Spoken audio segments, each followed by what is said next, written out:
Bismillahirrahmanirrahim. Assalamualaikum warahmatullahi wabarakatuh. Waalaikumsalam warahmatullahi wabarakatuh. Kami ucapkan puji syukur kehadirat Allah Subhanahu wa taala. Salawat beriring salam semoga terlimpah kepada Rasulullah Muhammad sallallahu alaihi wasallam. Dan hari ini kami dari tim kuasa hukum dari 4 orang yang hari ini statusnya terlapor di beberapa institusi kepolisian. Yang pertama Bapak Roy Suryo, yang kedua Bapak Rismon Sianipar Hasiholan atau Rismon Hasiholan Sianipar, yang ketiga Bapak Rizal Fadilah, dan yang terakhir Dr. Tifa atau Tifauzia Tiasuma. Dan keempat orang yang berstatus terlapor ini sudah memberikan kuasa kepada kami sebagaimana sudah kami deklarasikan pada tanggal 30 April 2025 yang lalu. Dan saat deklarasi setidaknya ada 500-an berbagai elemen masyarakat, baik tokoh, ulama, aktivis, juga purnawirawan TNI hadir membersamai Pak Roy Suryo dan kawan-kawan. Dan hari ini memang kami sengaja hadir untuk konferensi pers pertama kami secara terbuka kepada publik dalam rangka untuk menjelaskan berbagai hal yang berkaitan dengan penanganan klien kami, yakni Pak Roy Suryo dan kawan-kawan. Baik, untuk diketahui bahwa Pak Roy Suryo, Dr. Rismon dan yang lainnya ini sudah memberikan kuasa kepada kami pada beberapa waktu yang lalu ya. Jadi sebentar, saya ambil surat kuasanya. Jadi beliau-beliau ini sudah memberikan surat kuasa kepada kami, dan kami membentuk tim yang kami namakan dengan tim advokasi anti ijazah bodong, bersihkan legasi sejarah bangsa Indonesia, atau kami singkat TAAIB BLSBI. Dan tim lawyer yang telah ditunjuk untuk menjadi kuasa hukum Pak Roy Suryo dan kawan-kawan itu ada beberapa. Yang pertama saya sendiri, Ahmad Kozinuddin, dan yang kedua rekan sejawat saya, Ibu Kurnia Triroyani di sebelah kiri saya. Kemudian ada Bang Juju Purwantoro, ini beliau berhalangan nanti mungkin menyusul. Ada di sebelah kanan ini Bang Medi Juniarto. Dan ada juga Bang Azam Khan, ada Bu Untung Susiasi SHMH, Dr. Herman Kadir SHMHum, Dr. Ahmad Yani SHMH, Muhammad Samsir Jalil SHMH, Yasin Hasan SH, Dedi Suardadi SHSI, Dr. Sugeng Martono SHMH, Dr. Muhammad Irayadi SHMH, Ismar Safrudin SHMH, ada Dr. Andas Abdullah Al-Qatiri SH, beliau ada di sebelah kanan ujung pada kompres hari ini. Kemudian ada Hairul Anwar Silalahi SH, mohon berdiri ya ini. Kemudian ada Fitran Sahdeli SH yang belum hadir, ada Kartika Perdanasari SH, Aspardi Piliang SH, Konanang Fahrur SHMH, Ahmad Sarifudin, monggo silakan berdiri. Nah ini baik. Kemudian ada Soraya SHMH, Soraya mohon berdiri ya. Jadi adalah tim, dan memang di luar tim ini masih ada tim-tim yang lain yang insya Allah nanti juga bisa bergabung. Yang perlu kami tegaskan bahwa dalam tim ini sesuai dengan ketentuan pasal 16 Undang-Undang Nomor 18 Tahun 2003 tentang advokat, bahwa advokat itu tidak bisa dituntut baik secara pidana maupun perdata saat menangani perkara klien dengan itikat baik membela baik di dalam maupun di luar persidangan. Karena itu kami tegaskan, karena kami statusnya satu, advokat sesuai dengan Undang-Undang Advokat, kami punya imunitas hukum. Kedua, bahkan kami mendapat kuasa untuk menjalankan tugas tanggung jawab sebagai profesi advokat. Maka seluruh tim yang terlibat, silakan Bu Kartika langsung. Nah ini saya perkenalkan, tadi saya sebutkan namanya Bu Kartika, ini juga bagian dari tim, silakan menyesuaikan. Ada lagi?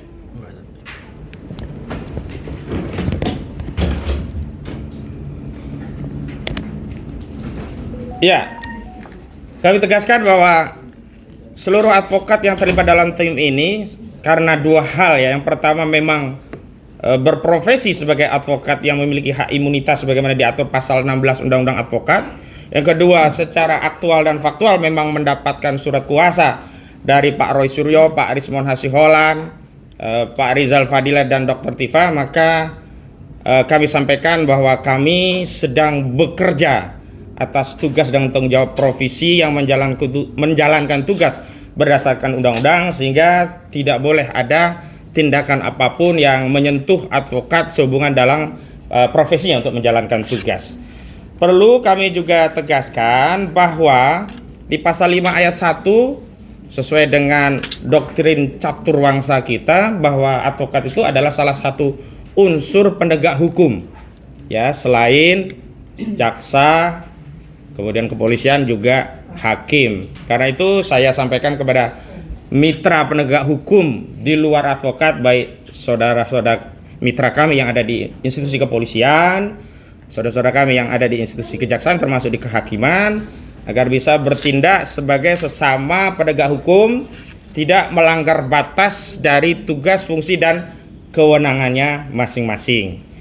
Baik, selanjutnya kami ingin masuk kepada apa yang hari ini ingin kami tanggapi, yakni sejumlah pasal-pasal yang dituduhkan kepada klien kami yang dilaporkan oleh Saudara Joko Widodo di Polda Metro Jaya. Dan tentu kami juga nanti akan menanggapi sejumlah laporan hukum terhadap klien kami yang dilakukan oleh unsur-unsur atau pihak-pihak lainnya, ya.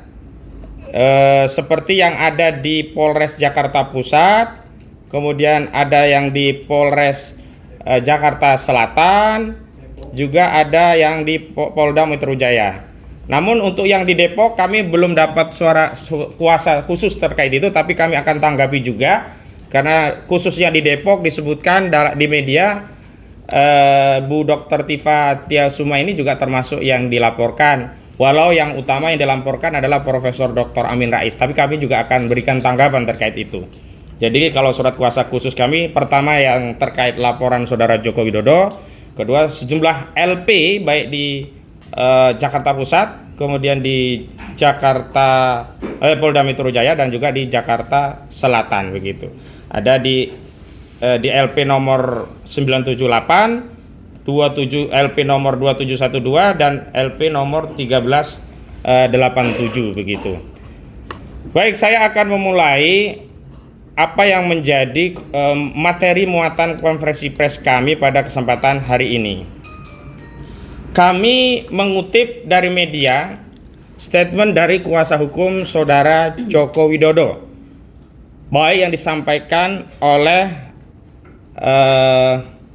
Rifai Kusuma Negara, juga yang disampaikan oleh Yakut Hasibuan begitu. Dari media yang kami kutip bahwa klien kami dilaporkan kepada Polda Metro Jaya, itu ada beberapa pasal. Yang pertama pasal 310 KUHP, yang kedua 311 KUHP, kemudian dijuntukan pasal 35, 32 dan 27A Undang-Undang ITE atau Undang-Undang Nomor 1 Tahun 2024 yang merupakan perubahan kedua terhadap Undang-Undang Nomor 19 Tahun 2016 yang merupakan perubahan pertama dari Undang-Undang Nomor 11 Tahun 2008 tentang informasi dan transaksi elektronik. Namun sebelum itu kami akan mengomentari yang pertama apa yang dilaporkan oleh sejumlah elemen, khususnya yang menamakan dirinya sebagai Pemuda Patriot Nusantara yang membuat LP di Polres Jakarta Selatan yang mendalilkan klien kami dituduh melakukan penghasutan sebagaimana dimaksud di pasal 160 KUHP.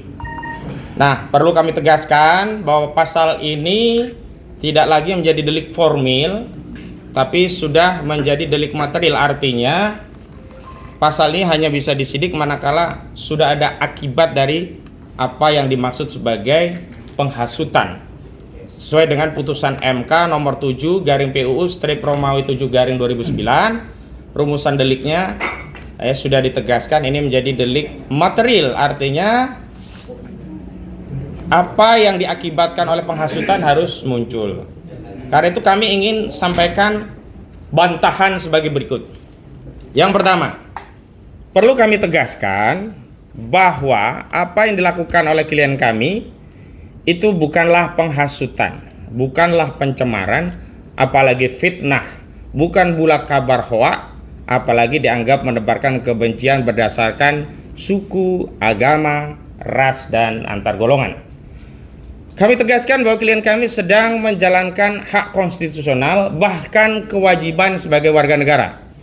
Hak konstitusional sebagaimana diatur di pasal 28 Undang-Undang Dasar 1945 bahwa setiap warga negara diberi kemerdekaan untuk berserikat, berkumpul, dan menyampaikan pendapat. Itu. Sehingga tidak boleh di negara hukum di negeri kita ini yang menjadikan konstitusi sebagai asas bernegara kemudian mau mengubah hak konstitusi itu menjadi kejahatan. Artinya apa?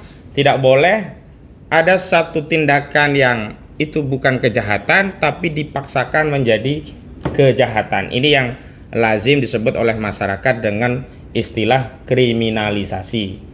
Satu tindakan yang sebenarnya bukan kriminal tapi dipaksa menjadi kriminal begitu. Klien kami bukan koruptor, bukan pembunuh, bukan maling, bukan penjahat, bukan ahli, nggak tahu kalau maksiat kita nggak tahu ya.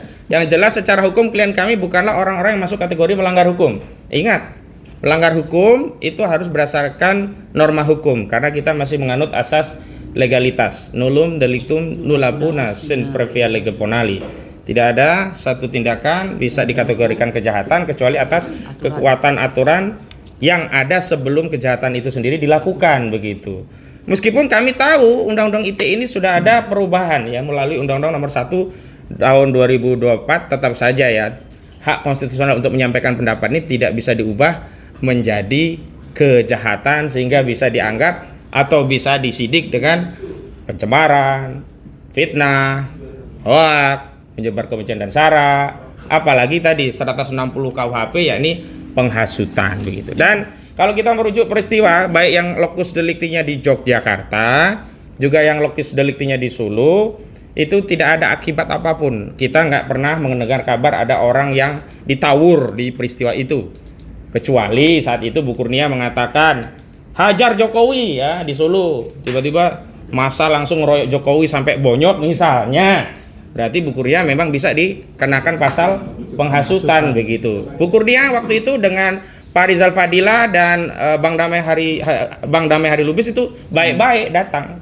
ke Solo gitu sebagai tamu yang diterima juga dengan baik. Artinya peristiwa Solo maupun Jogja baik terhadap Rismon Hasiholan Sianipar, terhadap Roy Suryo, Dr. Tifa, juga terhadap Rizal Fadila ini tidak bisa dikategorikan sebagai delik atau satu kejahatan. Di Yogyakarta, alumni UGM ini, 3 alumni UGM, Roy Suryo, Dr. Tifa, dan Pak Rismon itu 3-3 alumni UGM. Itu juga diterima dengan baik dari perwakilan Civitas Akademika, bahkan secara legal formal dipersilahkan untuk melihat langsung skripsi Saudara Joko Widodo, bahkan diperkenankan untuk memfoto sejumlah lembar halaman baik terhadap skripsi Saudara Joko Widodo atau orang lain yang disebut sebagai teman Saudara Joko Widodo. Jadi nggak ada ini ya pasal yang disebut penghasutan. Nah, tapi kami juga heran kenapa kok diterima itu yang berulang kali kami tanyakan kepada institusi kepolisian sebagai sesama mitra penegak hukum. Kenapa yang memperlakukan satu laporan itu berbeda ya, laporan-laporan kami dianggap ditelantarkan. Terakhir memang kami mendapatkan info laporan di Barreskrim itu ditindaklanjuti, tapi sekali lagi judulnya bukan laporan polisi, hanya laporan informasi yang tidak memiliki kekuatan pro justisia. Ini yang kemudian kami simpulkan ini main-main aparat polisi seolah-olah sedang bertindak. Harusnya diterbitkan LP juga atas laporan. Kenapa? Kalau klien kami dianggap melakukan 160 KUHP, sebenarnya Saudara Joko Widodo ini sudah ya dianggap melanggar 263 dan 266 KUHP, pemalsuan dan memasukkan keterangan palsu dalam akta autentik. Itu sama-sama pidana, dan pidana ini adalah delik umum, tidak harus nunggu laporan. Nah, apalagi setelah ada laporan. Tapi kenapa laporan dari kami ya, dari Rizal Fadilah ini hanya diarsip sebagai pengaduan masyarakat atau DUMAS yang proses klarifikasinya hanya masuk kategori laporan informasi, bukan laporan polisi? Tapi kenapa klien kami ini cepat sekali langsung terbit LP? Luar biasa, di Jakarta Selatan terbit LP, di Jakarta Pusat terbit nomor LP, di Polda Metro Jaya terbit nomor LP. Cuman saya periksa di media yang khusus untuk laporan saudara Jokowi ini belum muncul LP-nya, nomornya berapa begitu. Ya menurut kami memang tidak layak untuk dikeluarkan LP gitu, karena memang bukan kejahatan. Jadi saya kira baik yang 160 dilaporkan di Polres Jakarta Selatan, 160 KUHP yang dilaporkan di Polda Metro Jaya dan Polres Jakarta Pusat, ini menurut kami mengada-ngada, karenanya cukuplah untuk dikesampingkan. Yang kedua, kami juga heran kenapa lokus deliktinya yang di Solo Yogyakarta kok dilaporkannya di Jakarta Selatan, Jakarta Pusat dan Polda Metro Jaya. Walau kami belum menerima panggilan dan deskripsi peristiwa apa yang dipersoalkan, kami menduga jangan-jangan klien kami yang selama ini setelah dari Jogja dan Solo itu dipanggil oleh sejumlah media untuk menyampaikan pendapatnya, itu yang dipersoalkan. Video-video di iNews, di ILC, dan di beberapa podcast. Memang yang kami lihat lokus deliktinya itu ada di Jakarta Pusat, misalnya iNews, Jakarta Selatan, misalnya ILC, dan beberapa yang lainnya itu di seputaran Jakarta. Apa video-video ini yang mau dipersoalkan? Ngeri sekali negara kita ini kalau orang menyampaikan pendapat bahkan berdasarkan kepakaran. Kami beritahukan informasi bahwa Dr. Rizwan Hasiholan Sianipar itu pakar di bidang forensik digital. Jadi pendapatnya bukan omon-omon, asbun, asal bunyi. Ada dasar, dua dasar, satu dasar fakta, dua dasar ilmu.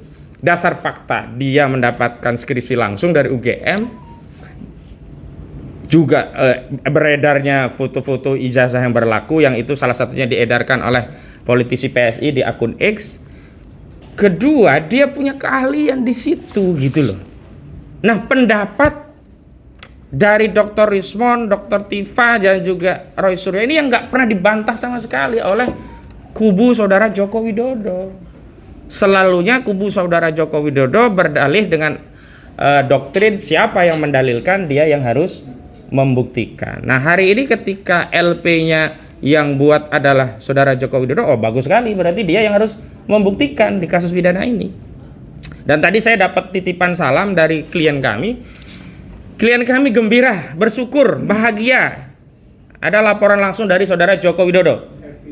Karena itu akan menjadi cara paling elegan untuk mengakhiri polemik ijazah palsu Jokowi, yakni melalui proses audit forensik yang disaksikan hakim di pengadilan. Tapi memang Dr. Rizwan Hasiholan Sianipar pesan, karena kepercayaan publik terhadap institusi kepolisian itu sudah lemah, nanti forensiknya, ahli forensiknya kita pakai luar negeri, dan kami punya referensi ya. Kalau hasilnya lab 4-nya dari Barreskrim, mohon maaf, kasus KM50, kasus kopi sianida itu saja, termasuk kasus Firna ya, itu saja membuat kita tidak percaya dengan hasil forensik dari Barreskrim. Jadi yang kita pakai nanti jangan hanya Barreskrim, biarkan mereka Barreskrim punya kewenangan, tapi kita harus juga pakai pembanding yang lebih otoritatif yang bisa menjelaskan kepada publik apakah benar itu ijazah saudara Jokowi asli, baik dari sisi jenis kertasnya, spesimen font hurufnya, spesimen tanda tangannya, tintanya, nanti ada tes karbon. Tidak hanya itu, ijazah itu kan produk akhir, tapi kan ada proses. Nah, kemarin kami mendapat kabar bahwa ijazah itu sudah ditunjukkan kepada penyidik SD, SMP, SMA sampai S1. Ya. Tapi sekali lagi, kebutuhan keyakinan masyarakat itu bukan dikasih tahu kepada penyidik. Sebenarnya kalau sejak awal Pak Jokowi itu menunjukkan ijazah itu kepada masyarakat, selesai perkara ini. Tidak perlu bulat-bulat muter-muter gitu loh. Pakai banyak pihak yang lapor, setelah pihak yang lapor nggak dianggap, nggak membuat gentar ini ya, tokoh-tokoh kita ini ya, lalu buat laporan sendiri ke Polda Metro Jaya, kan nggak menyelesaikan. Tapi karena hari ini sudah masuk proses hukum, jadi tidak cukup publik menganggap ijazah itu asli karena sudah ditunjukkan kepada polisi, sebagaimana sebelumnya publik tidak percaya kalau ijazah itu asli hanya dengan dalih ya, kuasa hukumnya sudah melihat sendiri, hanya dengan dalih diperlihatkan kepada 11 awak media. Nggak bisa begitu. Kalau hari ini sudah harus tarung di pengadilan, harus dibuktikan di pengadilan, dan karena ini tidak hanya ijazah itu adalah ijazah itu produk akhirnya, ada proses di bawahnya, maka kami akan ulangi pertanyaan-pertanyaan yang dulu pernah kami sampaikan pada pendampingan Saudara Bambang Trimulyono dan Gus Dur di Pengadilan Negeri Pengadilan Negeri Surakarta. Jadi kita persoalkan nanti, benar nggak dia masuk SD? Benar nggak punya guru SD? Benar nggak punya teman SD? SMP juga begitu, benar nggak? Termasuk SMA. Yang dulu dipersoalkan sebenarnya SMA itu belum SMA 4 Surakarta, tapi masih SMPP atau Sekolah Menengah Persiapan Pembangunan. Bagus menurut kami juga dari tim hukum, bagus. Nanti kita akan buktikan semua di persidangan, dan ini akan menjadi sejarah bagi bangsa Indonesia. Makanya kami ingin membersihkan legasi sejarah bangsa Indonesia dari sejarah pernah punya presiden dengan ijazah palsu, begitu ya. Baik, sekarang saya masuk ke 310 KUHP. Jadi 160 kita kesampingkan karena tidak relevan dengan kasus ini. 310 KUHP itu kan terkait pencemaran. Oke lah, kalaupun dia anggap ini pencemaran, karena dicemarkan atau tidak itu kan sangat subjektif ya. Ada orang hitam kulitnya, dibilang lu hitam, dia tercemar, ya memang bisa jadi perkara. Makanya kita tidak boleh sembarangan menilai fisik orang ya, karena pasal pencemaran itu sifatnya subjektif. Ya silakan saja kalau pasal pencemaran, karena bagi kami pasal ini pasal remeh-temeh, karena ancaman pidananya hanya 9 bulan. Dan itu tidak bisa digunakan untuk melakukan penahanan. Kita siap bertarung tapi fair. Jangan klien kami dipersoalkan tapi ditahan. Karena klien kami yang punya keahlian di bidang forensik digital, tidak boleh ditahan. Fair, ayo kita adu. Kalau Pak Jokowi merasa dicemarkan, nggak apa-apa, silahkan lapor. Karena itu hak. Baik fitnah atau tidak, namanya dicemarkan, dia punya hak. Baik sebenarnya ijazahnya bodong pun dia merasa tercemar, nggak ada masalah. Dia lapor, nanti akan kita buktikan di pengadilan apakah ijazah itu benar-benar bodong atau sejatinya sudah sejak dulu bodong. Kan paling itu pilihannya, benar-benar palsu atau sebenarnya baru diketahui palsu, begitu. Benar tidak? Nah, jadi ini nggak ada masalah buat kami. Wong nggak bisa ditahan, walaupun kami tegaskan ini bukan pencemaran. Lah wong, ini pendapat ada dasarnya. Di mana pencemarannya? Ini pendapat ada dasar hukumnya. Ada dasar keahliannya. Kok dianggap pencemaran? Kalau seluruh pendapat dianggap pencemaran, fitnah dan seterusnya, hapus saja pasal 28 Undang-Undang Dasar 1945. Udah 311, ini fitnah. Ini 4 tahun, nggak ada masalah juga. Di bawah 5 tahun, nggak bisa untuk nahan. Walaupun kami juga mempertanyakan di mana fitnahnya. Kalau memang Saudara Jokowi sudah menunjukkan ijazahnya kepada publik asli, Roy Suryo, Rismon, Dr. Tifa masih ngotot itu ijazah palsu, baru dianggap fitnah. Lalu selama ini Saudara Joko Widodo tidak pernah menunjukkan ijazah aslinya, sementara hasil kajian forensik digital, telematika, dan analisis seluruh rakyat, ya kan? Itu tidak ada yang kemudian punya kesimpulan ijazah itu benar. Mayoritas menyatakan ini memang barang bermasalah gitu. Lagi pula, kalau ini dianggap fitnah pencemaran, ini aparat penegak hukum juga tebang pilih tebang. Baik di kasus pasal 160-nya tadi, juga di kasus ini Pak Jokowi juga pilih tebang pilih. Kenapa? Karena Pak Jokowi hanya melaporkan klien kami. Mohon maaf Pak Jokowi, hari ini yang menyatakan ijazah Pak Jokowi itu palsu hampir seluruh rakyat Indonesia, jutaan rakyat Indonesia. Kalau nggak percaya, buka aja TikTok sebentar aja, lihat siapa yang ngomong ijazah itu dipersoalkan, dianggap palsu. Buka aja YouTube, buka aja Facebook, buka aja Instagram. Wah, jutaan orang yang menyatakan ijazah Saudara Joko Widodo palsu. Tapi kenapa hanya 4 orang yang dilaporkan Pak Jokowi? Oh, itu kan yang memicu. Enggak bisa. Hukum itu bukan hanya melakukan perbuatan, yang turut serta pun harus ikut diseret karena ada pasal 55 ayat 1 ke 1 KUHP. Biasanya polisi seneng banget tuh pakai pasal 55 ayat 1 ke 1 KUHP. Enggak ada urusan pun ditarik-tarik. Oh, ini turut serta perbantuan. Tapi dalam perkara ijazah palsu ini kenapa dipilih hanya 4 orang?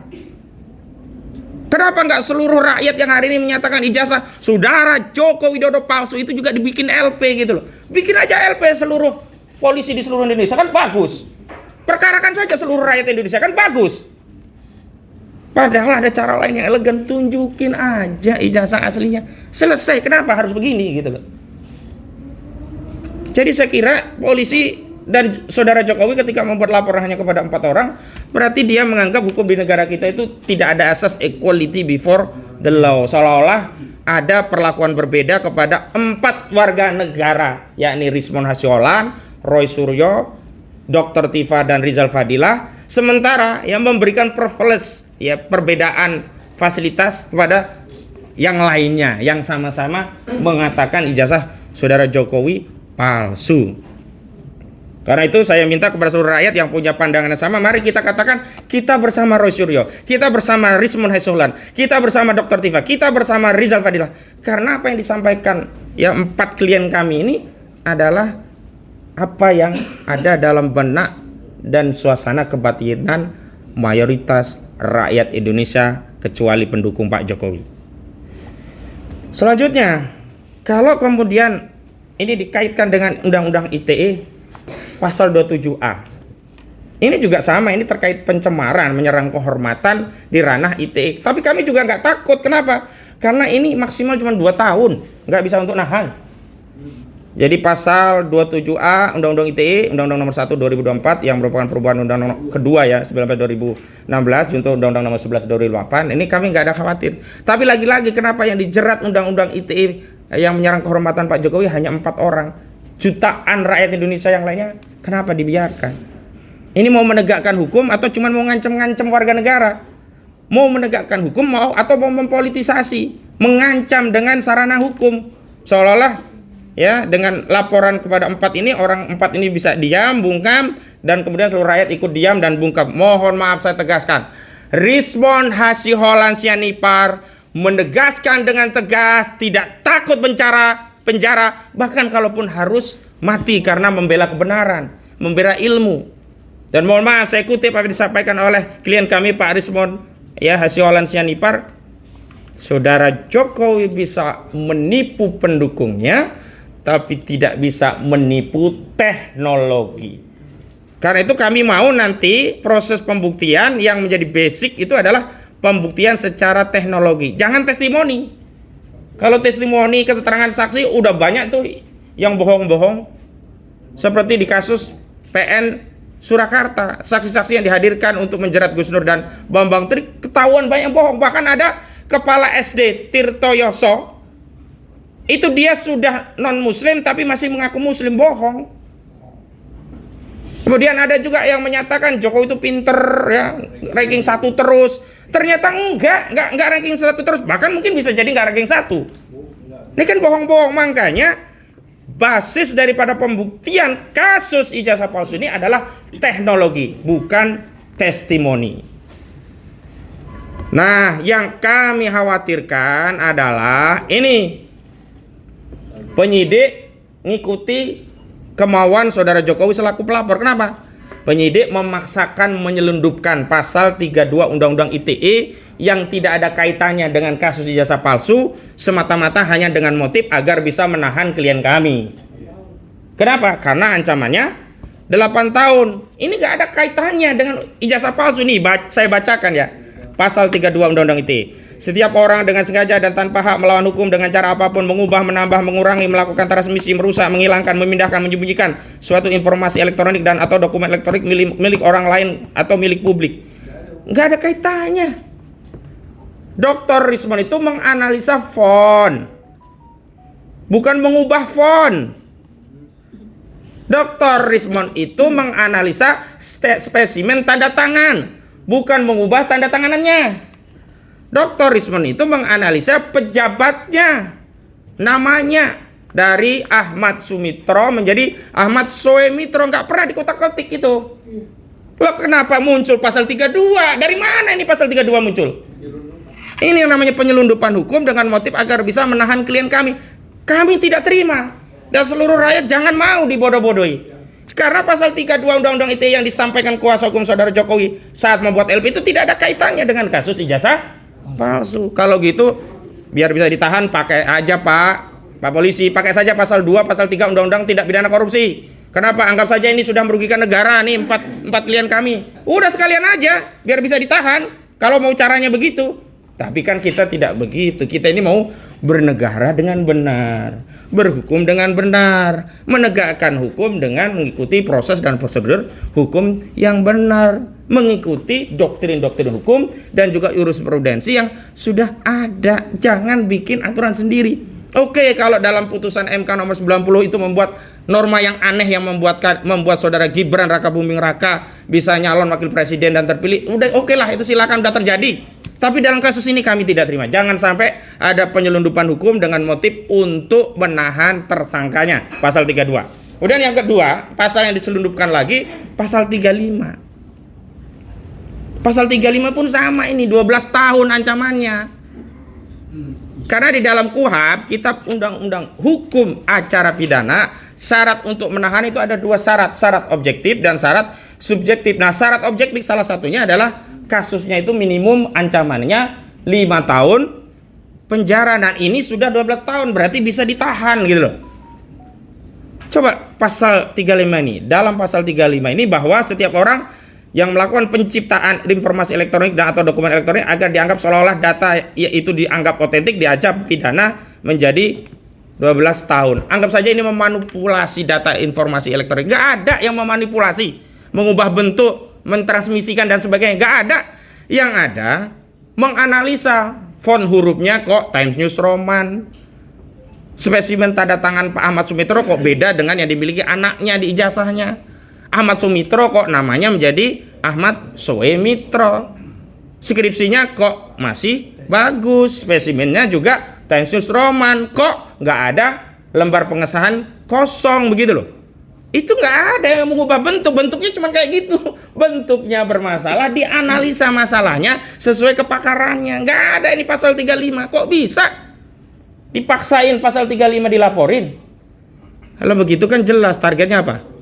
Nahan. Karena dengan dimasukkan pasal 35 itu bisa dijadikan saran untuk menahan. Sekali lagi, jangan diulangi kasus kriminalisasi Gus Dur dan Bambang Tri. Ingat dulu Gus Dur dan Bambang Tri, ya kan? Itu juga sama membuat mubahalah tentang ijazah palsu Jokowi. Pasalnya dimasukin semua. Pertama dianggap menodai agama, 156A KUHP karena mubahalahnya digunakan seolah-olah untuk mengedarkan kebohongan. Kedua, pasal HOA 14 ayat 1 dan 2 dan pasal 15 Undang-Undang Nomor 1 tahun 1946. Seolah-olah ijazah palsu itu adalah kabar bohong, padahal ijazah aslinya nggak pernah datang ke pengadilan sampai putusan. Ketiga, baru digunakan pasal pukat harimau untuk menjerat para aktivis ya. Sampai sekarang juga sering digunakan. Jadi pasal 28 ayat 2 junto 45A ayat 2 Undang-Undang ITE, yakni dianggap menyebarkan kebencian dan perusuhan kepada individu atau kelompok masyarakat berdasarkan sara, suku, agama, ras, dan antar golongan. Cukuplah Gus Dur dan Bambang Tri yang jadi korban pasal-pasal karet seperti ini. Dan hari ini, mohon maaf, yang di Depok itu nggak ngerti hukum yang bikin laporan Depok. Nggak ada lagi pasal kabar bohong. Pasal 14 ayat 1 dan 2, pasal 15 Undang-Undang Nomor 1 1946 tentang peraturan pidana sudah dibatalkan oleh Mahkamah Konstitusi. Pemohonnya saat itu adalah Haris Azhar dan Fathia Maulidianti. Jadi nggak punya kekuatan hukum lagi ini. Kemudian pasal 28 ya, ayat 2 Undang-Undang ITE terkait dengan menyebar kebencian dan permusuhan berdasarkan suku, agama, ras, dan antar golongan.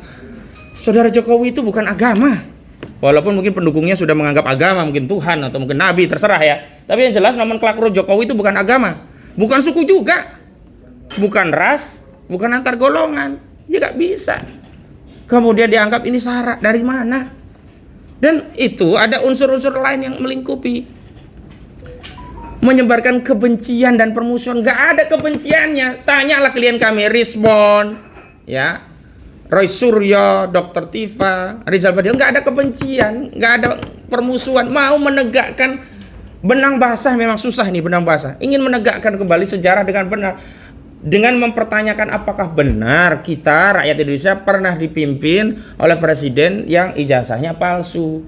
Mereka justru sedang berusaha membersihkan sejarah yang mau kita wariskan kepada generasi selanjutnya. Saya kira itu penegasan dari saya selaku koordinator. Selanjutnya ada tim yang lain. Yang pertama kami persilahkan rekan kami Bu Kurnia Triroyani untuk menyampaikan pandangannya. Kami persilahkan, Bu. Bismillahirrahmanirrahim. Assalamualaikum warahmatullahi wabarakatuh. Tentu saja mutlak dan absolut, pertama-tama dan di atas segala-galanya berterima kasih kepada Allah Subhanahu wa taala atas segala rahmatnya, ya, apapun juga peristiwa yang menjadi hikmah bagi kehidupan ini. Termasuk diantaranya pada pagi hari ini kita bersama-sama dalam sebuah konferensi pers untuk keempat daripada klien kami, yaitu Dr. Roy Suryo MKes, kemudian Dr. Ing Risman Hasiholan Sianipar ST MT MN, dan Dr. Tifauzia Tiasuma MSc serta Rizal Fadilah SH. Saudara-saudara sebangsa dan setanah air, sudah dijelaskan secara gamblang oleh rekan kami advokat Ahmad Khosinuddin SH bahwa sebenarnya pelaporan-pelaporan tersebut diantaranya di Jakarta Selatan, Jakarta Pusat, dan Polda Metro Jaya itu tidak lepas kaitannya dengan peristiwa kunjungan kami, ya, bersama klien tersebut ke UGM yang diterima baik di UGM, serta juga ke Solo yang merupakan alamat daripada rumah Bapak Joko Widodo, Kutai Utara nomor 1. Dan semuanya terjadi dalam kondisi baik, ya.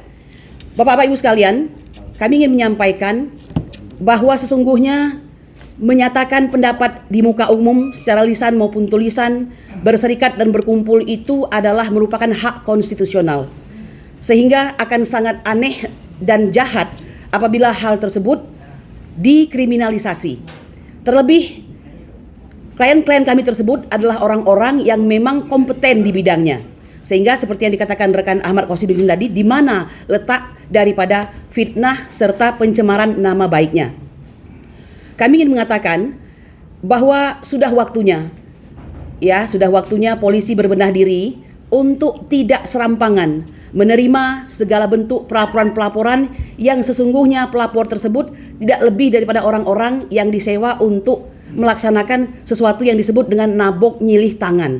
Meskipun akhirnya keluar juga Bapak Joko Widodo untuk menyampaikan laporan sendiri.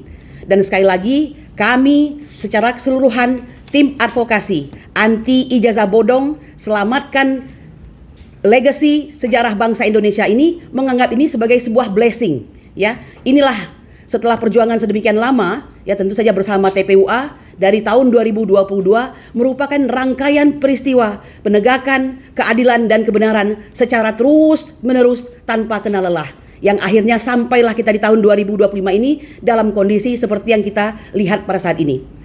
Saya ingin mengatakan jangan pernah coba-coba untuk berusaha untuk menyelundupkan hukum hanya demi, ya, mengikuti hasrat, syahwat, serta kekuasaan yang dimiliki oleh mantan presiden 2 periode, yaitu Joko Widodo.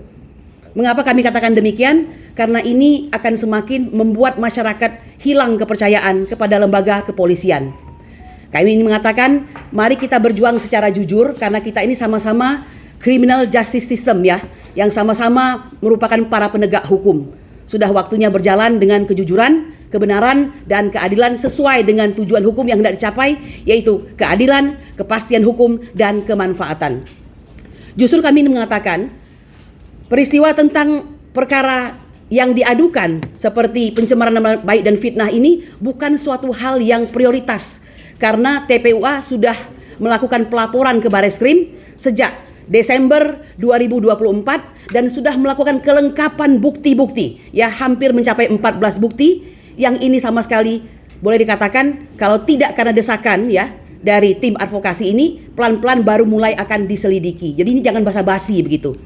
Silakan lakukan suatu penyelidikan yang sangat menyeluruh dan mendetil terhadap saudara Joko Widodo yang dicurigai bahwa ijazahnya adalah palsu atau bodong, ya, dengan menerapkan suatu tindakan-tindakan yang pantas dan layak dalam hal penyelidikan, seperti fungsi dan peran beliau sebagai dader atau plager, serta siapa saja yang menjadi penyuruh atau down plager, serta siapa saja yang menjadi penyertanya atau pembantunya, yaitu mede plager. Jadi ini silahkan untuk diusut secara tuntas. Saya kira sudah waktunya berbenah diri dan meletakkan hukum adalah sebagai panglima. Lebih daripada itu, tugas kami sebagai advokat tidak lebih dan tidak kurang sebagai penegak hukum. Kami dilindungi oleh Undang-Undang Advokat nomor 18 tahun 2003, tepatnya pada pasal 16, di mana setiap advokat itu dalam melaksanakan tugasnya dengan itikat baik tidak bisa dipidana dan diperdatakan, ya, dalam maupun di luar daripada pengadilan. Dan ini diperkuat lagi dengan pasal 5 ayat 1, bahwa profesi sebagai pengacara adalah profesi yang mandiri dan bebas, terlepas dari intervensi siapapun. Nah, oleh karena itu kami ingin mengatakan kali ini harus berbeda, ya, harus berbeda. Tidak ada lagi orang yang senantiasa dengan kekuasaannya menjadikan negara ini sebagai maksad dan bukan restat. Ya, sudahilah. Maaf ya kepada saudara Joko Widodo, pada saat menjadi presiden Anda menyusahkan rakyat, dan setelah Anda menjadi rakyat Anda menyusahkan presiden dan rakyat. Saya kira demikian yang bisa saya sampaikan. Kami ingin agar bangsa ini tercerahkan, ya. Jangan lupa pencemaran nama baik serta fitnah adalah pasal-pasal yang digunakan untuk memberikan suatu pembungkaman kepada para penegak keadilan, ya. Dan ini tidak lebih daripada chilling effect atau penyebaran rasa takut, dan itu adalah bagian dari kejahatan, ya. Kalau di pers itu mungkin masuk dalam kategori sebagaimana tindak pidana yang diatur pasal 18 ayat 1 Undang-Undang Pers nomor 70 tahun 1999. Jadi demikian yang saya sampaikan. Marilah kita bangsa ini kapok untuk senantiasa merusak hukum.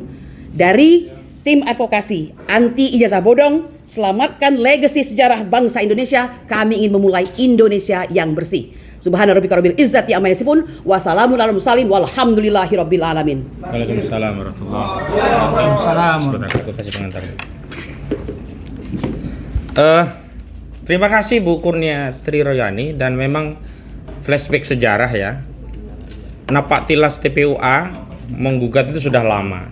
Jadi kalau hari ini ada yang mengatakan kok kenapa baru hari ini, justru yang kami persoalkan kenapa Pak Presiden baru hari ini bikin laporan. Harusnya sejak dulu, sejak kami nangani Bambang Trimulyono. Karena saat itu kami menggugat atas nama Bambang Trimulyono di Pengadilan Negeri Jakarta Pusat tahun 2022. Alih-alih gugatan kami diproses, Bambang Tri justru ditangkap, sehingga kami terpaksa mencabut dan fokus ke pidana. Dan saya tegaskan kepada saudara kuasa hukum saudara Joko Widodo, tidak ada satupun putusan pengadilan yang menyatakan ijazah saudara Jokowi asli. Tidak ada satupun putusan pengadilan yang menyatakan saudara Jokowi menang. Yang ada adalah, pertama, di gugatan Bambang Trimulyono itu gugatan dicabut. Kalau gugatan dicabut gak ada yang menang, gak ada yang kalah. Kenapa? Karena Bambang Trinya ditangkap oleh Direktorat Tindak Pidana Cyber Barreskrim Mabes Polri. Kedua, gugatan perdata yang kedua setelah Bambang Tri diproses pidana itu hanya di NO.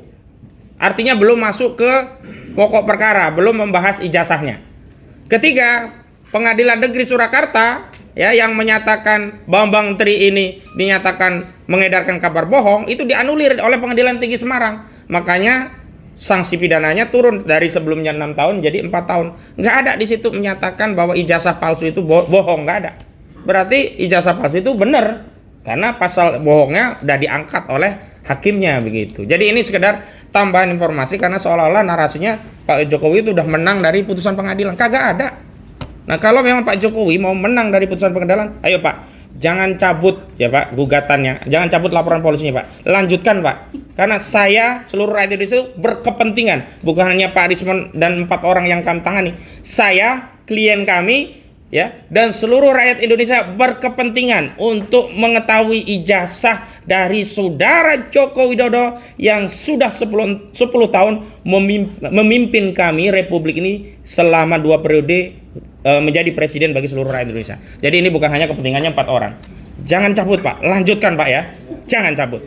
Nah, selanjutnya kepada Bapak Abdullah Al-Qatiri, silakan Pak.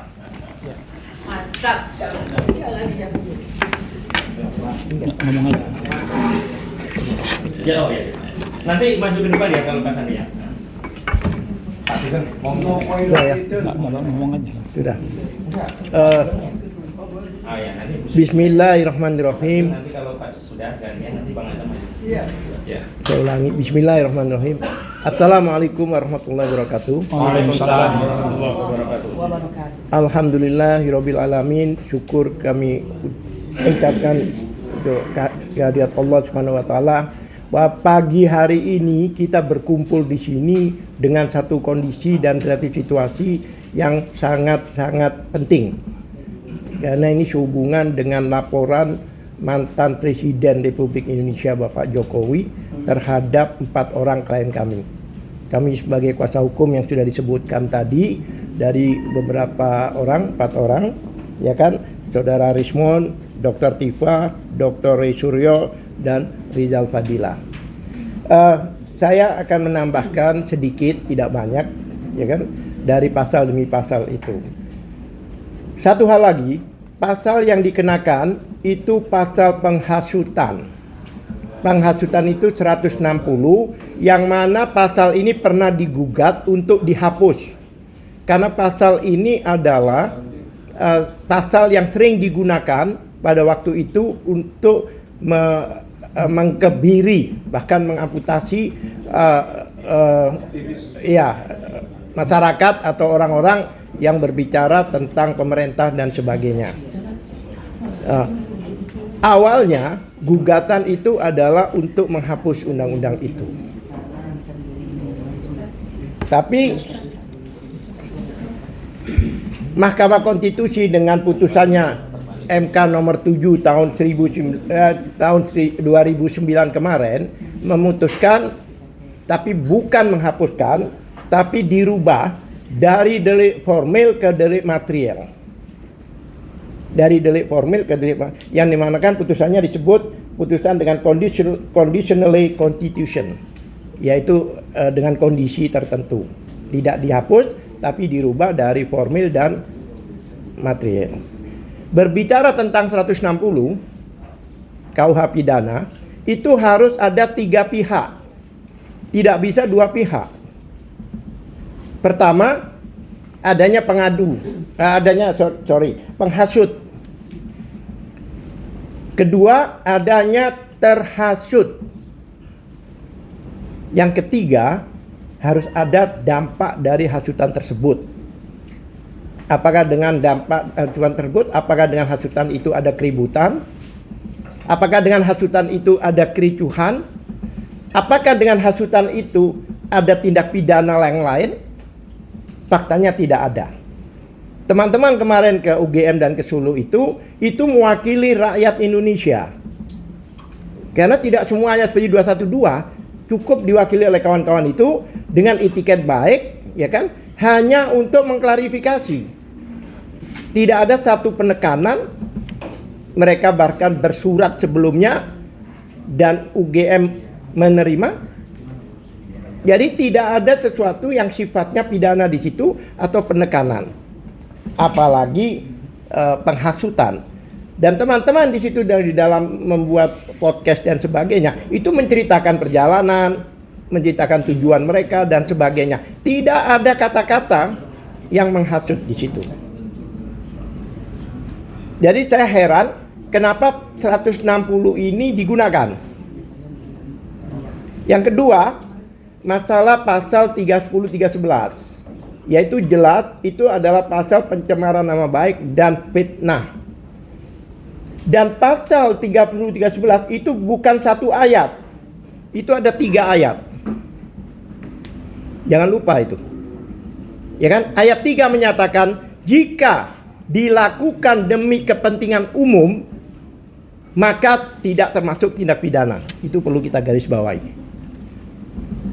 Jadi kawan-kawan ini mewakili rakyat untuk mempertanyakan sesuatu, untuk mengklarifikasi sesuatu demi kepentingan umum. Kepentingan siapa? Kepentingan rakyat Indonesia. Karena selama ini kita dipimpin oleh presiden kita yang 2 kali periode 10 tahun memimpin rakyat Indonesia. Jadi rakyat mempertanyakan itu adalah wajar. Gitu. Yang berikutnya pasal 27A. 27A itu adalah pasal pencemaran juga dan fitnah. Tetapi unsur-unsurnya itu harus dibuktikan dengan pasal 30 311. Jadi tidak dibuktikan di situ. Ya, dengan 30 311. Jika unsur 30 311 itu tidak dapat, tidak bisa, maka tidak bisa dikenakan pasal 27A. Itu persis seperti peristiwa Alfian Tanjung pada 2017 kemarin.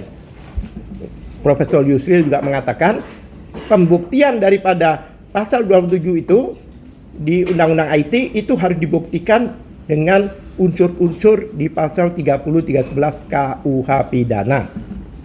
Tidak begitu otomatis seperti itu. Kemudian pasal 32 35 yang dikenakan itu. Pasal 32 35 itu jelas, saya sepakat dengan Ustadz Ahmad Asinuddin yang mengatakan itu pasal digunakan hanya untuk supaya dapat menahan. Karena dua pasal itulah yang lebih dari 5 tahun. Pasal-pasal yang lain sebelumnya itu adalah di bawah 5 tahun. Kemudian lagi ada beberapa poin lagi yang kami tidak akan sampaikan di sini karena itu akan kita gunakan sebagai bahan dalam pembelaan nanti di persidangan. Kami tidak ingin bahwa pasal-pasal poin-poin tersebut kami sampaikan sekarang sehingga akan diantisipasi oleh penyidik dan sebagainya. Jadi ada beberapa poin yang tidak dapat kami sampaikan di sini, ya kan? Begitulah saya tambahkan. Saya tidak perlu ngomong banyak karena ada beberapa pembicara di sini. Saya hanya bicara unsur-unsur dari tindak pidana yang dituduhkan. Terima kasih. Baik, terima kasih Bang Abdullah Al-Katiri. Jadi tim kita ini bapak-bapak, ibu-ibu sekalian, saudara-saudara sebangsa setanah air lengkap. Ada alumni kasus tindak pidana terorisme. Bang Abdullah Al-Katiri ini dan saya tentunya bersama Bang Ismar Safruddin belum hadir di sini. Pak Azamkan, Bu Kurnia. Dulu kita alumni pembela Ustadz Farid Uqbah dan yang lainnya. Jadi kenyang lah ya. Kenyang kita menangani perkara. Insya Allah kasus terorisme saja kita bela. Apalagi kasus ecek-ecek ijazah palsu. Benar kan? Takbir! Allahu Akbar. Ya, selanjutnya Bang Azamkan dulu. Kami persilakan. Bu Susi nanti ke depan juga menyampaikan ya. Bang Azamkan dulu untuk menyampaikan. Ini beliau jauh-jauh kami import dari Pakistan nih. India nih, Pakistan nih. Ya, silakan Bang. Kasih aplaus buat Bang Azam.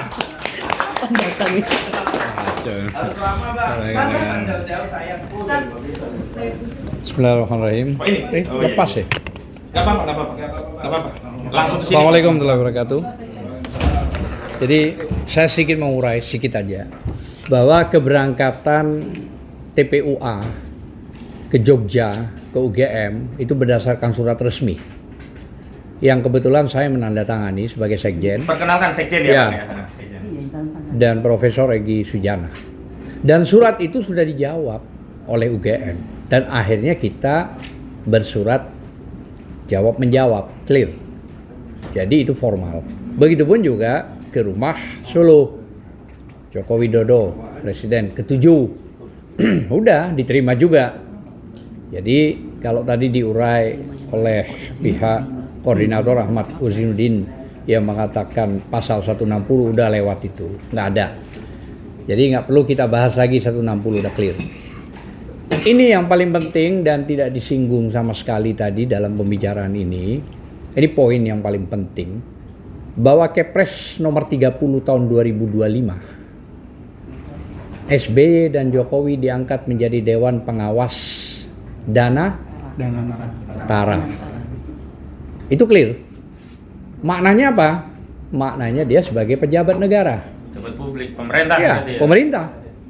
Muncullah putusan MK ya. MK 105 PUU 22 tahun 2024 yang isi putusan dari MK itu jelas, artinya pejabat, pemerintah, korporasi itu tidak bisa melaporkan. Artinya dikritik boleh gitu loh. Dikritik boleh. Nah, masa mau melawan si putusan MK itu 105 PUU 22 tahun 2004? Ya. Poin itu mengunci semua sudah. Jadi kita nggak perlu lagi panjang lebar bicara pasal 32 yang menjadi momok ITE, pasal 35 yang itu juga kacau balau. Nggak perlu, sudah nggak ada. Bicara pasal 310, 311 juga gugur dengan sendirinya. Dan laporan di semua Polres itu juga sudah gugur.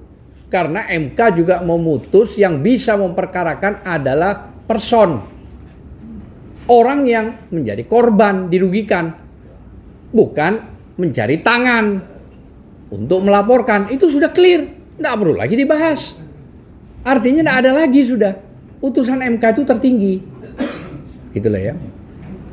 Jadi itu sudah tidak lagi bisa dibahas. Apalagi ditambah. Nah ini ditambah. Pasal 18, Undang-Undang 18 2003 pasal 16 hak imunitas sebagai advokat. Bukan cuma di undang-undang itu yang menyebutkan. Bahkan putusan MK mengatakan tidak bisa dipidanakan dan diperdatakan baik di dalam maupun di luar. Ya. Kalau di ruangan sini mungkin di luar Pasar Senen lah misalnya. Gitu. Pasar Ikan Senen nggak bisa. Itu sudah clear. Ditambah lagi pasal 5 ayat 1 penegak hukum yang sama dengan jaksa dan semuanya.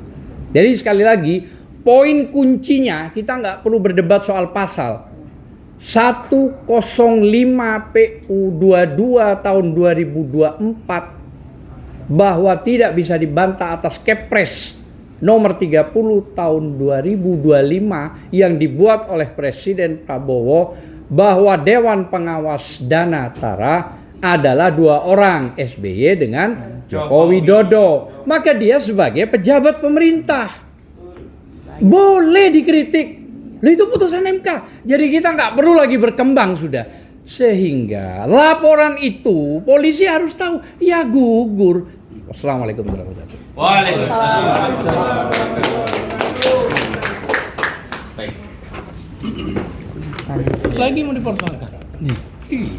Ngomongnya kapan mau? Ya, betul sekali. Sudah terkunci. Meskipun begitu, tetap kita antisipasi. Jadi semua pintu kita kunci, begitu ya. Baik, selanjutnya Pak Sugeng Martono dulu ya, atau bukurnya? Pak Sugeng dulu ya, Pak Sugeng dulu untuk menyampaikan. Bukurnya ya. Bu Susi, ya Bu Susi. Sorry. Ya, silakan. Balik lagi. Nggak apa-apa. Ya. Monggo. Langsung ke depan Bu Susi, nanti lanjut setelah Pak Sugeng. Ya. Assalamualaikum warahmatullahi wabarakatuh. Ya, bahwa kita mengetahui hal ini adalah hasil daripada teknologi, di mana keempat klien kami itu berdasarkan ilmu, berdasarkan knowledge. Jadi bukan sekedar omong-omong aja, bukan sekedar kaleng-kaleng, tapi berdasarkan ilmu pengetahuan yang mereka dapat atau mereka miliki. Dr. Suryo, semuanya doktor. Dan satu lagi adalah Pak Fadil itu sebagai seorang advokat. Jadi dalam hal ini jangan sampai terjadi peradilan sesat. Seperti tadi dikatakan oleh Bapak Husnudin, bahwa sampai orang yang sebetulnya tidak bisa dipidana, namun akhirnya dipidana. Jadi kami harapkan dalam hal ini jangan sampai terjadi seperti di Perancis, sampai ada tulisan, sampai ada buku peradilan sesat di Perancis. Jadi ini jangan sampai terjadi di Indonesia. Dan kami minta juga kepada aparat penyidik, bekerjalah sesuai dengan aturan yang berlaku. Karena tadi dikatakan bahwa laporan daripada TPUA ya. TPUA itu dari Desember 2024. Itu sampai sekarang juga nggak jelas, belum ketahuan. Nah, terus terang saja, kalau dikatakan kami ini adalah sebagai pengkhianat, sebagai pemecah belah bangsa, salah besar. Ya, kebetulan saya punya orang tua juga dari tentara, dikubur di Taman Pahlawan Kalibata. Jadi untuk cinta kepada Republik Indonesia itu jelas sudah nggak bisa diragukan lagi. Nah, jadi kami minta dalam hal ini coba deh jalankan sesuai aturan, jangan bersebelah, jangan sebelah. Karena dalam hal ini terus terang saja, kami sebagai advokat juga itu akhirnya ada yang maki kami, ada yang minta kami suruh mundur. Akhirnya sampai saya bilang, kami ini advokat, kalau ada orang minta bantuan secara hukum wajib harus dibantu. Begitu juga dokter. Dokter nggak boleh menolak untuk seseorang yang minta bantuan masalah kesehatannya, masalah kedokterannya. Jadi mari kita hormati, karena apa yang dikemukakan oleh klien-klien kami itu tidak berdasarkan pikiran kosong, namun berdasarkan keahlian mereka. Itu saja dari kami. Wabillahi taufik wal hidayah. Wassalamualaikum warahmatullahi wabarakatuh. Waalaikumsalam warahmatullahi wabarakatuh. Agar nggak kemarin langsung ke itu ya, digeser ini nih Pak. Nah, karena itu suara yang masuk lewat situ. Deketin lagi satu. Nah, ya. Bismillahirrahmanirrahim. Assalamualaikum warahmatullahi wabarakatuh.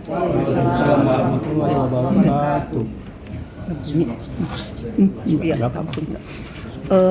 Tadi sudah cukup panjang lebar disampaikan oleh senior-senior kami terdahulu dan sudah sangat jelas. Saya sepakat sekali dengan Bapak Al-Katiri bahwa kita tidak boleh semua diungkapkan di sini.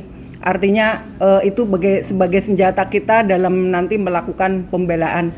Hanya saya akan menyampaikan sedikit, atau saya akan menyampaikan apa yang sudah saya alami. Artinya bukan menjawab buzzer ya, tetapi kami dari di organisasi sendiri memang jadi kontroversi. Artinya apa? Bahwa kami memang betul apa tadi yang disampaikan oleh Pak Sugeng, bahwa kami ini disebut atau rekan-rekan kami pahlawan-pahlawan untuk memperjuangkan keadilan disebut sebagai pengkhianat, sebagai pemfitnah. Nah, disitulah orang-orang yang di luar sana, entah buzzer, entah dari para pembela atau dari penggembira, artinya apa?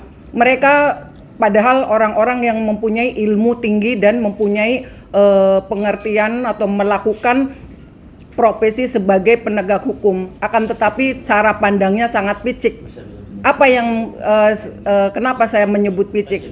Jadi kok hanya membicarakan, masa hanya soal ijazah aja diributin? Kok alangkah piciknya ya. Jadi bukan masalah ijazahnya aja yang kami ributkan, tetapi perolehannya. Dan perolehan ijazah itu yang diindikasi ada kepalsuan itu menimbulkan dampak yang sangat luas. Karena apa? Ijazah itu digunakan untuk melakukan atau untuk sebagai persyaratan yang sudah disyaratkan oleh undang-undang atau aturan dalam mengemban suatu pejabat atau sebagai pejabat atau sebagai apalagi pemimpin daerah maupun pemimpin negara. Artinya sudah ada ketentuannya.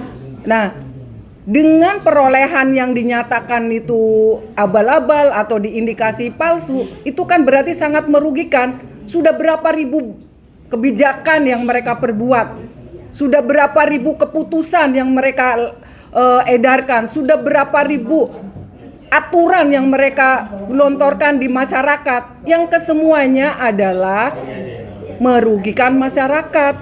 Jadi jangan hanya dilihat dari ijazahnya yang palsu, jangan hanya dilihat hanya ijazah aja dipermasalahkan. Jadi tolonglah pola pikirnya yang di luar sana, entah siapapun mereka, tolonglah pakai akal sehat. Tolong dibuka mata hati kalian untuk mensikapi. Jangan hanya ngomong, hanya ijazahnya aja, hanya ijazah. Tapi dampaknya dari pemalsuan itu yang dilakukan oleh seorang kepala negara, kepala pemerintahan atau pejabat negara siapapun itulah. Jadi tolong ya, kembali lagi katanya sudah dibuktikan di polisian. Saya rasa kita semua tahu, Anda di luar sana yang berprofesi sama ataupun sebagai penegak hukum tahu bahwa ada tugas dan kewajiban atau kewenangan baik polisian maupun peradilan. Jadi siapa yang berhak membuktikan ijazah itu asli atau palsu? Tentu saja di pengadilan. Tetapi ini kenapa dibawa ke polisian dan itu sudah dinyatakan asli? Apa kewenangannya polisi? Polisi hanya bisa menyelidikin dan itu sudah sangat jelas diatur dalam undang-undang, di dalam pasal-pasal undang-undang yang sangat jelas. Dan ini juga memang betul, tidak perlu kami jelaskan di sini. Intinya, polisi itu tidak berhak menentukan bahwa itu asli atau tidak. Yang berhak memberikan keterangan, menentukan itu di pengadilan, dibuktikan di pengadilan dengan ahli dan lain sebagainya. Jadi bukan kepolisian. Jadi kalau polisi sudah menyatakan bahwa itu asli, itu hanyalah pernyataan politis, di mana di situ polisi berperan bukan sebagai penegak hukum, akan tetapi sebagai penyambung lidah yang memohon atau yang berkepentingan. Itu saya rasa yang perlu digarisbawahi itu saja, bahwa jangan sekali lagi, jangan dilihat hanya ijazah dimasalahkan. Tolonglah berpikir dengan akal sehat. Kembali lagi tolong, pakailah akal sehat Anda untuk menyikapin soal ijazah palsu. Jadi kembalikan lagi pikiran Anda dan pemahaman Anda tentang hukum, pemahaman Anda tentang dampak daripada perbuatan yang sudah sangat merugikan masyarakat Indonesia. Apalagi dimulai dengan berkuasa memimpin suatu daerah hingga menjadi di kabupaten kota, hingga menjadi gubernur dan pada akhirnya menjadi presiden. Dan ini sangat memalukan di negara tercinta ini, bahwa di Indonesia ternyata banyak sekali hal-hal demikian terjadi, di mana digunakan untuk menjadi persyaratan yang sudah ditentukan oleh undang-undang, sudah diatur menjadi persyaratan suatu seseorang untuk menjadi kepala pemerintahan atau sebagai pejabat negara. Saya rasa itu yang ingin kami sampaikan. Semoga rekan-rekan kita di luar sana berpikiran jernih kembali. Jadi jangan hanya berpegang kepada siapa yang di atas kita, siapa yang diikutin kita. Jadi kalau kita di sini tidak ada yang kita mencintai seseorang itu yang sangat terus ikutin cinta buta atau kita cinta buta ya, apa artinya walaupun di atas sana pemimpin kita ada, tetapi kalau memang salah nyatakan salah. Jadi jangan membabi buta dalam menilai seseorang, karena sesungguhnya ya bucin ya, sekarang bahasanya bucin. Oke lah, kita di bawah berlindungan siapa di atas kita. Ketika seseorang itu memang bersalah, ya sudah kita katakan salah. Jangan kita terus ikutin alur mereka salah, kita dinyatakan benar, kita yang orang-orang yang ingin mencoba menegakkan keadilan dinyatakan sebagai pengkhianat, dinyatakan sebagai penghasut, sebagai pemfitnah. Padahal sesungguhnya yang menjadi pemfitnah, yang menjadi merusak negara ini buzzer-buzzer rupiah. Buzzer-buzzer rupiah yang sudah dibayar dengan memecah belah bangsa, dengan mengkotak-kotakan bangsa. Dia hanya demi rupiah, dia akan melakukan apa yang diperintahkan oleh ajengannya atau pemimpinnya atau si pembayar, dan akhirnya dia menentukan atau menjadi apa itu namanya panutan bagi yang lain bahwa mereka yang mereka katakan itu benar. Sesungguhnya mereka hanya demi rupiah, hanya mereka bermasuk atau bertujuan memecah belah bangsa ini. Saya rasa dari saya cukup sekian. Billahi taufik wal hidayah. Wassalamualaikum warahmatullahi wabarakatuh. Terima kasih Bu Susiasi. Jadi kami selalu beruntung bersama Bu Susiasi karena nama beliau Untung Susiasi begitu. Amin, amin. Nah, saya ingin tegaskan apa yang disampaikan Bu Susiasi. Mohon maaf ya, saya ingin tegaskan kepada seluruh rakyat Indonesia. Pertama, masalah ijazah palsu ini tidak terkait seorang Jokowi yang katakanlah dia itu tukang bakso, tukang somai, Tukang mie tukang ayam. cendol, tukang somai. Bukan berarti ini profesi terhina, enggak, ini profesi mulia, tapi profesi ini tidak ada kaitannya dengan ketatanegaraan bangsa Indonesia. Saudara Jokowi ini pernah menjadi presiden 2 periode yang dalam ketentuan pasal 169 Undang-Undang Nomor 7 tahun 2017 tentang pemilu, saat mau mendaftar sebagai capres itu setidaknya harus berijazah SMA atau sederajat. Nah, ijazah inilah yang digunakan untuk syarat dan menjadi penguasa. Jadi dampaknya luas betul kata Bu Susi. Ini bukan pedagang somai yang nggak ada kaitannya dengan 280 juta penduduk Indonesia. Jadi jangan mensimplifikasi persoalan gitu loh. Itu satu. Yang kedua, masalah saudara Joko Widodo itu sebenarnya bukan masalah 4 orang. Ini perhatian seluruh rakyat. Saya mau bacakan nih. Ada satu Habib di Jawa Timur, di Tuban. Namanya Habib Muhammad Bagil. Beliau WA ke saya nih. Saya bacakan WA beliau. Ustadz Aka, jangan lupa katakan kalau memang ijazah Bapak Jokowi asli dalam kurung lulusan Universitas Gadjah Mada, maka kami sebagai warga negara RI siap dipenjara bersama 4 orang terlapor. Coba bayangkan. Berarti ini bukan hanya kasusnya 4 orang yang kami bela, ini kasus seluruh rakyat. Dampaknya luas, bukan sekedar ijazah palsu.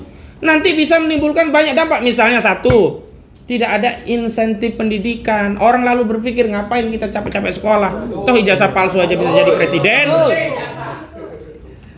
Banyak ini, jadi jangan dianggap sederhana.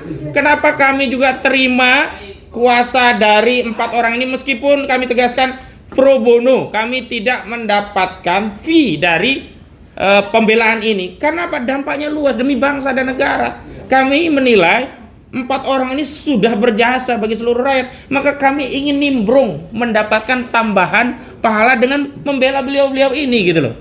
Jadi jangan dianggap remeh cuman urusan ijazah palsu. Itu ya. Baik. Selanjutnya nanti ada 2 orang, Bang mau nyampein?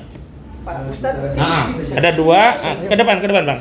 Bukunya geser ya. Iya, gantian. Ada Dedi, nanti Bu Soraya di ujungnya gongnya Bang Medi nanti ya.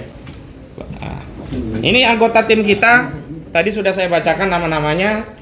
Bang Dedi Suardadi, silakan Mas.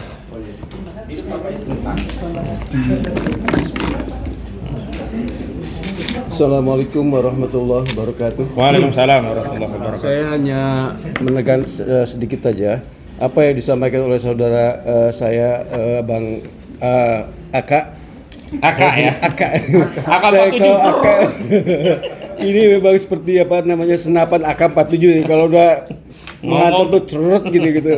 Insya Allah apa namanya apa yang disampaikan oleh Pak Ahmad Khozinuddin tadi, itulah sebenarnya yang kejadian yang kita hadapi sekarang ini.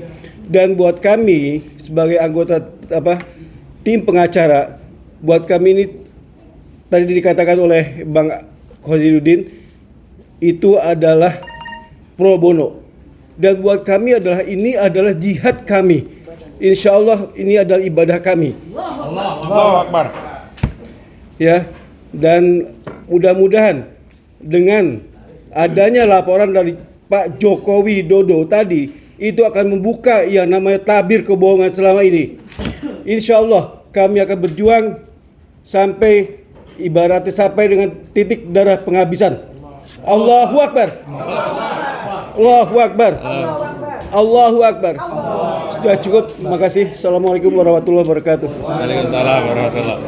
Sebenarnya bukan titik darah penghabisan, sampai serak mungkin begitu. Karena saya sampai serak ngomong dengan kasus ini. Baik, sekarang Ibu Soraya dipegang aja Bu ya, berdiri biar kelihatan. Berdiri aja. Oke, sudah cukup. Berdiri biar terlihat ya. Assalamualaikum. Ya udah. Assalamualaikum warahmatullahi wabarakatuh. Kami dari tim advokasi hanya ingin membuat satu atau penambahan dari rekan saya, Susi, bahwa Saudara Jokowi juga harus membuktikan itu persoalan ijazah palsunya. Karena belum pernah dibuktikan di persidangan. Jadi jangan ujuk-ujuk bahasanya beliau memperlihatkan ijazah palsu, ijazah tersebut di kepolisian. Dan Anda hari ini sebagai warga negara juga bisa dikenakan keterangan palsu. Oh, ngeri itu. Oke? Jadi ingat Saudara Jokowi, Anda belum pernah membuktikan ijazah Anda di persidangan. Anda sudah ujuk-ujuk datang ke kepolisian, ke penyidik menyerahkan ijazah. Jadi Anda juga bisa dikenakan keterangan palsu. 7 tahun. Dan yang kedua, untuk kepolisian juga Anda jangan sembarangan juga. Anda juga bisa dilaporkan ke Propam. Betul. Ya, jadi saya hanya ingin menegaskan, jangan main-main, jangan bikin persoalan kegaduhan di negeri ini. Saya pikir cukup sekian. Terima kasih. Terima kasih, mantap sekali. Allahu Akbar. Baik, saya ingin tegaskan satu hal. Tadi saya diingatkan Bang Medi, tapi Bang Medi juga nanti akan menyampaikan. Saya ingat betul kata-kata Pak Jokowi. Siapa yang mendalilkan, dia yang membuktikan. Pak Jokowi hari ini mendalilkan bahwa klien kami melakukan pencemaran, fitnah soal ijazah palsu. Sekarang kewajiban Pak Jokowi untuk membuktikan bahwa ijazah Pak Jokowi asli, itu yang kami sebut masuk tuh barang. Jadi kami bersyukur sekali. Maka saya titip pesan kepada Pak Jokowi, jangan cabut laporan polisi itu Pak ya, lanjutkan ya. Makasih ya. Jebakan Batman. Assalamualaikum warahmatullahi wabarakatuh. Waalaikumsalam warahmatullahi wabarakatuh. Terakhir saya menegaskan semua sudah disampaikan oleh rekan-rekan sejawat kami. Jadi hanya saya menegaskan keberadaan kami di sini adalah untuk melindungi klien kami, yaitu Dr. Roy Suryo, Dr. Rismon, Dr. Tifa, dan sejawat kami Rizal Fadila, untuk melindungi hak-hak hukumnya tidak dilanggar. Jadi ada beberapa poin yang kami tidak sampaikan untuk pembelaan di ruang pengadilan. Jadi demikian untuk rekan-rekan yang pembela di sana, siap-siap saja untuk kita berargumentasi di persidangan di pengadilan. Demikianlah pesan saya ini mewakili teman-teman lainnya. Terima kasih. Wassalamualaikum warahmatullahi wabarakatuh. Waalaikumsalam warahmatullahi wabarakatuh. Hidup Bapak itu. Jadi sebenarnya kami pengen ya bertarung dengan kuasa hukum Pak Jokowi di pengadilan. Tapi sayang kalau ini kasus sampai pengadilan, mereka tidak bisa karena kan diwakili jaksa. Terpaksalah kita nanti bertarung dengan jaksa. Tapi kami tegaskan, mau bertarung dengan kuasa hukumnya, mau bertarung dengan jaksanya, mau bertarung dengan saksi-saksi mereka, mau bertarung dengan ahli-ahli mereka, bahkan bertarung dengan hakim nanti di proses persidangan, kami siap. Jadi tolong tim media nanti siap ya, semua kawal prosesnya dari awal sampai akhir ya, live semua ya nanti ya, karena tidak boleh ada persidangan yang terbuka untuk umum, tidak boleh disiarkan, ini nggak boleh. Karena ini kasus publik, maka media juga harus diberi izin untuk menyiarkan secara langsung sidang ijazah palsu saudara Jokowi. Takbir. Allahu Akbar. Saya kira itu saja dari kami. Terima kasih kehadiran teman-teman media. Ada pertanyaan kira-kira sebelum kami tutup? Ya, coba Bung Arif atau yang lainnya. Silakan. Ada tanya? Bang Edi. Atau pura-pura tanya lah, nggak apa-apa gitu. Oh ya sudah, nggak ada. Kayaknya nggak ada yang ditanya Nggak lagi. ada yang ditanya, udah lengkap ya. Baik, kita tutup. Billahi taufiq wal hidayah wal afu minkum. Wassalamualaikum warahmatullahi wabarakatuh. Takbir. Allahu Akbar. Sini.